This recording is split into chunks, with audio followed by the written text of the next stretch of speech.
Seiring ilmu pengetahuan kian berkembang, semakin banyak fakta sains di dalam Al-Quran terbukti.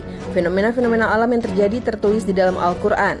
Isi Al-Quran bukan hanya berisi tata cara ibadah dan ketuhanan, melainkan terkandung banyak ilmu dan hikmah di dalamnya yang hingga kini belum seluruhnya terungkap. Hal ini menunjukkan Al-Quran bukan karangan manusia, melainkan firman Allah yang kebenarannya tak diragukan. Berikut beberapa fenomena alam yang tercantum dalam Al-Quran. Di dalam Al-Quran telah dijelaskan bahwa ada dua laut yang saling bertemu, namun di antaranya memiliki batasan. Fenomena ini benar terjadi di Selat Gibraltar yang menghubungkan lautan Mediterania dan Samudra Atlantik. Menurut para ilmuwan, fenomena ini terjadi karena air laut dari Samudra Atlantik dan dari Laut Mediterania memiliki karakteristik yang berbeda. Dilihat dari suhu air, kadar garam, dan kerapatannya.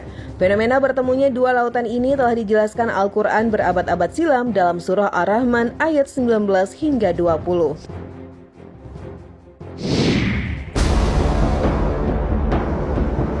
Ahli astronomi menyatakan bahwa matahari memiliki kecepatan bergerak sebesar 720.000 km per jam ke arah bintang Vega, di mana matahari tetap beredar di garis edarnya. Selain matahari, semua planet dan satelit dalam sistem gravitasi matahari bergerak sesuai garis edar yang telah ditetapkan.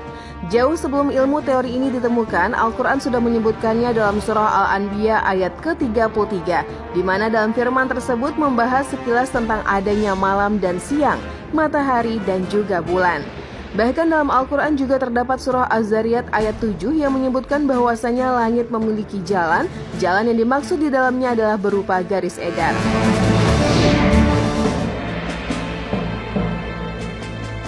Big Bang diyakini sebagai peristiwa yang menyebabkan terbentuknya alam semesta. Teori ini didasarkan pada kajian kosmologi mengenai bentuk awal dan perkembangan alam semesta. Berdasarkan teori ini, alam semesta awalnya dalam keadaan sangat panas dan padat, lalu mengembang secara terus-menerus hingga sekarang.